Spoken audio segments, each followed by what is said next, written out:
Balalatha madam ముందున్న అసలైన సవాళ్ళు. బాలలత మేడం అశోక్ నగర్ వదిలి వెళ్ళిపోతుందా? ఎస్, దీని గురించి, ఈ టాపిక్ గురించి మనం ఇక్కడ ఈ వీడియోలో మాట్లాడుకుందాము. సో ఇక్కడ ఏంటి అంటే రీసెంట్గా డిగ్రీ విత్ ఐఏఎస్ లయోలా కాలేజ్తో కలిసి సంయుక్తంగా డిగ్రీ విత్ ఐఏఎస్ అనేది మొదలుపెట్టారు. సో దానికి సంబంధించిన అనౌన్స్మెంట్ కూడా చేశారు. అయితే ఇక్కడ degree with IAS Balalatha madam Loyola college మొదలు పెట్టిన తర్వాత ఎదురయ్యే సవాళ్ళు ఎలా ఎదుర్కొంటారు, అసలు ఏంటి ఆ సవాళ్ళు అనేది మనం ఈ వీడియోలో మాట్లాడుకోవడానికి ప్రయత్నం చేద్దాము. Purely this is about information. ఇదే విమర్శ కాదు, లేకపోతే ఇంకోటి కాదు. So this is a information. I'm just updating you. ఇది జరుగుతూ ఉందని చెప్పి మీకు మన వాళ్ళకి, మనం ఫాలో అయ్యే వాళ్ళందరికీ కూడా ఈ విషయాన్ని తెలియజేయాలనే ఈ ఉద్దేశమే ఈ వీడియో అనేది. అండ్ ఫస్ట్ ఆఫ్ ఆల్ ఇంకోటి ఏంటి అంటే Balalatha madam. So first of all మనం పాజిటివ్ ఆస్పెక్ట్స్ గురించి మనం మాట్లాడుకుందాము. సో బాలలత మేడం అనే వ్యక్తి డెఫినెట్లీ సరే, ఈ ప్రతి విమర్శలు పాజిటివ్స్ నెగిటివ్స్ ప్రతి ఒక్కరికి ఉండేవే. నేను ఇక్కడ ఏంటి అంటే అందరూ కూడా అర్థం చేసుకోవాల్సిన విషయం ఏంటి అంటే నేను కేవలం సమస్య మీద మాత్రమే స్పందిస్తాను. నాకు ఎవరు కూడా మిత్రులు కాదు, అలాగని శత్రువులు కూడా కాదు. అందరితో, ప్రతి ఒక్క ఇన్స్టిట్యూట్ డైరెక్టర్తో నాకు అందరితో రిలేషన్ ఉంది నాకు.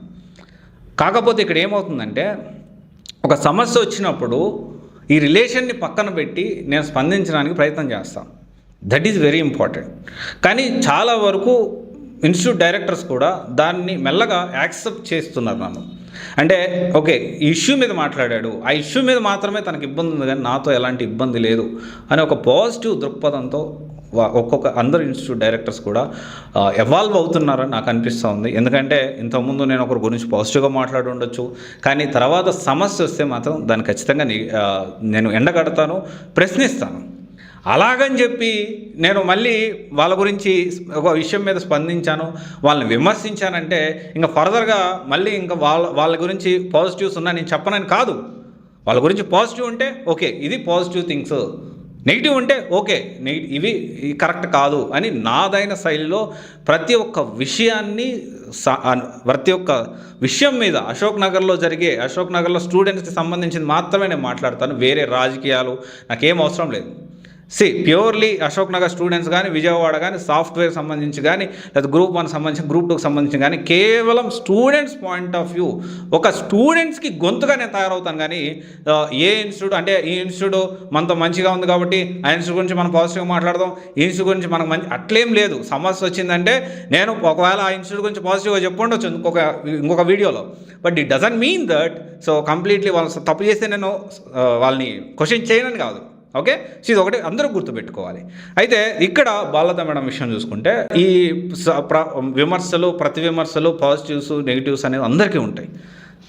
ఒక ప్రపంచనం ఈమె ఎక్కడికి వెళ్ళినా కానీ, మేడం ఎక్కడికి వెళ్ళినా కానీ ఒక మార్కెట్ని క్రియేట్ చేసుకోగలిగే కెపాసిటీ, ఆ మార్కెట్ని అంటే ఎక్కడికి వెళ్ళినా కానీ ఈమె ఇన్స్పైరింగ్ చేసి వాళ్ళ దగ్గర, అంటే ఎక్కడికి వెళ్ళినా ఏ పని మొదలుపెట్టినా కానీ 100% దాన్ని తాట తీసేదా కుదరదు. అండ్ మళ్ళీ ఇప్పుడు పాజిటివ్గా మాట్లాడుతున్నాను అనుకోవద్దు, ఇది నిజం. ఎందుకంటే జనరల్గా చాలామందికి బాలలత మేడం ఒక వ్యక్తిగానే తెలుసు, కానీ బాలలత మేడం రోజుకి ఎన్ని గంటలు కష్టపడతారనే విషయం చాలా తక్కువ మందికి తెలుసు. అంటే నేను ఇక్కడ పాజిటివ్గా మాట్లాడడం కాదు, అస్సలు కాదు, మీరు అసలు ఆ విషయం అనుకోవద్దు. కానీ ఇక్కడ నేనేం చెప్పదలుచుకున్నానంటే అశోక్ నగర్లో ఈ సివిల్స్ హబ్ ఇంతగా పెరగడానికి, ఇంతకుముందు ఓల్డ్ ఇన్స్టిట్యూట్స్ తర్వాత న్యూ ఏజ్ ఇన్స్టిట్యూట్స్లో ఒక రెవల్యూషనరీ, అంటే ఒక మొత్తం యావత్ తెలుగు రాష్ట్రాలు అశోక్ నగర్ గురించి మాట్లాడుకుంటున్నారు అంటే ఖచ్చితంగా అది Balalatha one of the pillar for Ashok Nagar అని చెప్పడానికి ఎటువంటి అతిశయోక్తి లేదు. అంటే బాలలత మేడం ఒక్కరైనా, వేరే వాళ్ళు లేరా అంటే వేరే వాళ్ళు కూడా ఉన్నారు. One of the pillar Balalatha madam అనే వ్యక్తి వన్ ఆఫ్ ద పిల్లర్ కాబట్టి డెఫినెట్లీ అంటే ఎక్కువ మంది అశోక్ నగర్ గురించి మాట్లాడుకోవడానికి either maybe positive or negative, that is whole different story. Okay, so ఒక 2 తెలుగు రాష్ట్రాల్లో ఒక ప్రపంచం సృష్టించడం అయితే జరిగింది. అయితే ఇప్పుడు అశోక్ నగర్ని వదిలేసి విజయవాడ వెళ్తుందా అంటే ఇక్కడ ఒక విషయం ఏంటి అంటే విజయవాడలో నిన్న ఆమె మేడం చేసిన వీడియోలో కూడా మాట్లాడుతూ నేను నా గైడెన్స్లో అనే మాట క్లియర్గా వీడియోలో చెప్పడం జరిగింది. నా గైడెన్స్లో సంయుక్తంగా సిఎస్బిఐఏఎస్ మరియు లయోలా కాలేజ్ కలిసి ఈ డిగ్రీ విత్ ఐఏఎస్ ఆర్ లేకపోతే బీటెక్ నుంచి ఐఏఎస్ మీరు ఏది తీసుకున్నా BA preferable, Andhra IAS college preferable, వేరే కాలేజ్ ఎక్కడ చేసుకున్నా ఏం చేసినా కానీ మేము ప్యారలల్గా సివిల్స్ కోచింగ్ అనేది ప్రొవైడ్ చేస్తాం అని చెప్పని అన్నారు. అంటే ఇప్పుడు క్వశ్చన్స్ ఏంటి అంటే అసలైన సవాళ్ళు మేడం ముందు, బాలలత మేడం ముందున్న అసలైన సవాళ్ళు ఏంటి అంటే బాలలత మేడం ఇప్పుడు అశోక్ నగర్లో ఉంటారా, విజయవాడలో ఉంటారా అనేది ప్రతి స్టూడెంట్కి రైజ్ అవుతున్న క్వశ్చన్. అంటే ఇక్కడ క్లారిటీ ఇవ్వాల్సిన కొన్ని క్వశ్చన్లకి, కొన్ని ప్రశ్నలకి ఖచ్చితంగా కమింగ్ డేస్లో బాలలత మేడం గారు ఈ విషయంలో స్పందిస్తారా అనుకుంటున్నాను నేను. ఫస్ట్ పాయింట్ ఏంటి అంటే బాలలత మేడం జనరల్గా ఇవన్నీ కూడా స్టూడెంట్స్కి వచ్చే డౌట్స్. బాలలత మేడం ఇప్పుడు అశోక్ నగర్లో ఉంటారా, విజయవాడలో ఉంటారా? Question number 1. లేకపోతే ఒకవేళ అశోక్ నగర్లోనే ఉంటూ లేకపోతే విజయవాడలో నా గైడెన్స్ అని అన్నారు, మరి అశోక్ నగర్లో కాకుండా పూర్తిగా విజయవాడలోనే ఉంటారా?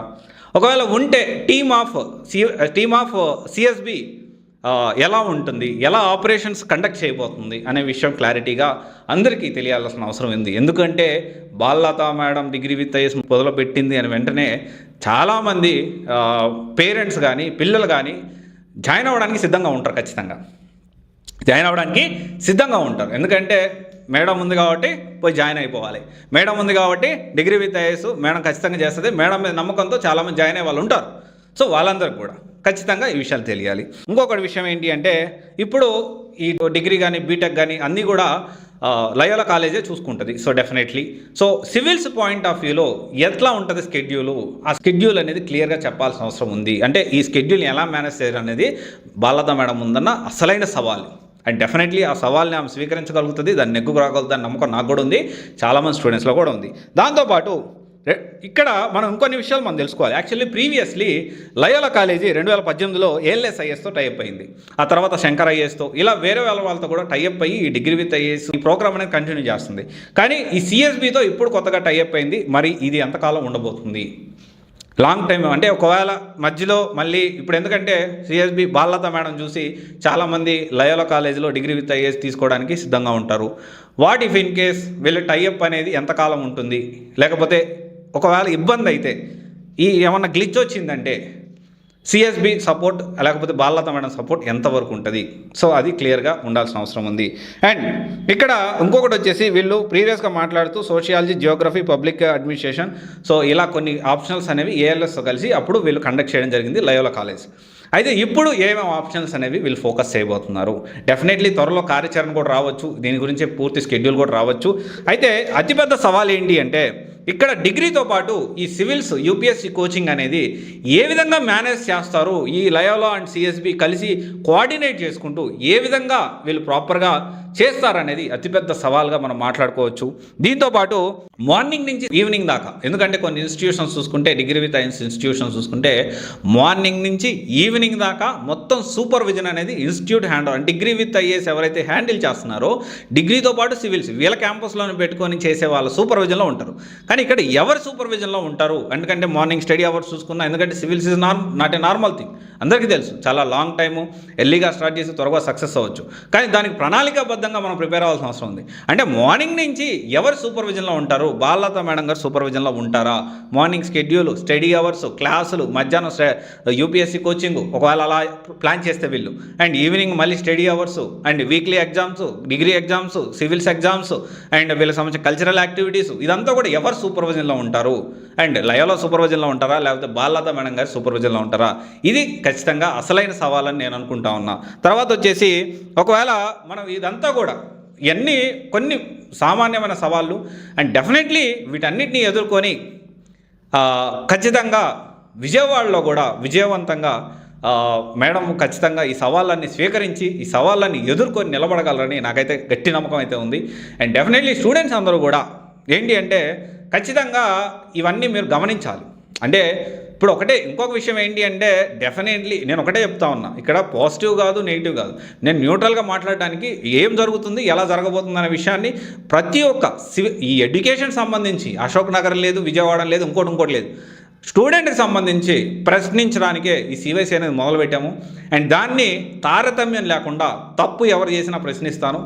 దాంట్లో ఎటువంటి డౌట్ లేదు. అంటే ఒకరి గురించి పాజిటివ్ నాకున్న పరిచయాన్ని బట్టో ఒక పాజిటివ్ దృక్పథం ఉందనో, ఒక ఇన్స్టిట్యూట్ మీద పాజిటివ్ దృక్పథం ఉందనో, రేపు వాళ్ళు తప్పు చేస్తేనే మాట్లాడను కాదు. ఫస్ట్ నాకు పరిచయం ఉన్న వాళ్ళు అయితే వాళ్ళు తప్పు చేయకుండా ముందుగానే నిలువరించే ప్రయత్నం నేను చేస్తాను. లేదు సార్ మీరు ఇలా చేయడం కరెక్ట్ కాదు, ఇలా చేస్తే ఫస్ట్ మీకు నేనే అవుతాను, నేనే మిమ్మల్ని విమర్శించాల్సి వస్తుంది అని ఖచ్చితంగా నేను చెప్తాను. దాంట్లో ఎటువంటి డౌట్ లేదు. స్టూడెంట్ ఇన్స్టిట్యూషన్స్ ఏ ఇన్స్టిట్యూట్ తప్పు చేసినా ప్రశ్నిస్తాను, దీంట్లో ఎటువంటి మీరు డౌట్ పెట్టుకోవద్దు.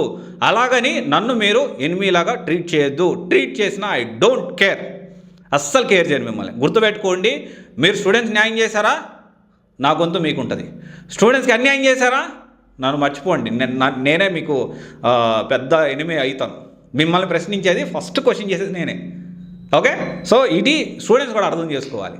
సో ఇదైతే బాలలత మేడం. ఇంకొకరికి ఏంటి అంటే ఇక్కడ అశోక్ నగర్ని వదిలి వెళ్తుందా లేదా, లేకపోతే అశోక్ నగర్లో ఉంటూ అశోక్ నగర్ని కూడా బ్యాలెన్స్ చేసుకుంటూ డెఫినెట్లీ టైం బ్యాలెన్స్ బాగా చేస్తారు. మార్నింగ్ 3:30-4 లేస్తుంది మేడం. ఇది ఎంతమంది తెలుసు? నాకు తెలుసు. I know her personally. Okay, I know her personally. Morning 3:30-4 లేస్తుంది. 3:30-4 లేచి రాత్రి 11-12 దాకా అదే చక్రాల మీద ఉండి, తప్పుగా అనుకోవద్దు, అదే చక్రాల మీద ఉండి వర్క్. ఎంత పని రాక్షసి అంటే తప్పుగా అనుకోవద్దు. సో నేను ఆ మాట రాక్షసి అని మాట్లాడుతున్నందుకు పని విషయంలో వర్క్ పొద్దున్నుంచి ఇదేం చేయాలి అదేం చేయాలి ఇలా వెళ్తుంది. సో డెఫినెట్లీ చాలా హార్డ్ వర్కింగ్ నేచర్. నా లైఫ్లో ఇట్లాంటి పర్సన్ అయితే మీరు కూడా చూసుంటారు. కాకపోతే ఇక్కడ ఒక విషయం ఏంటి అంటే ఈ అశోక్ నగర్ని విజయవాడని ఎలా మేనేజ్ చేస్తుంది అనేది మనకి కమింగ్ డేస్లో వేచి చూడాల్సి ఉంది. సో మళ్ళీ ఇక్కడ ఒకటే విషయం, నేను విషయం మీద స్పందిస్తాను, నాకు ఎవరి మీద వ్యక్తిగత కోపాలు ఉండవు. Okay, thank you. Definitely Balalatha madam success అవ్వాలని, మీరు కూడా విజయవాడలో కూడా అశోక్ నగర్లో ఎలాగైతే ఒక ప్రభంజనం సృష్టించారో విజయవాడలో కూడా అలాగే సృష్టించాలని ఖచ్చితంగా ఒక దిశానిర్దేశం చేస్తూ మంచి ఎడ్యుకేషన్ సంబంధించి ఒక మార్పులు తీసుకురావడానికి మీరు ఖచ్చితంగా ప్రయత్నం చేస్తారని మనస్ఫూర్తిగా కోరుకుంటూ థ్యాంక్ యూ, నమస్తే.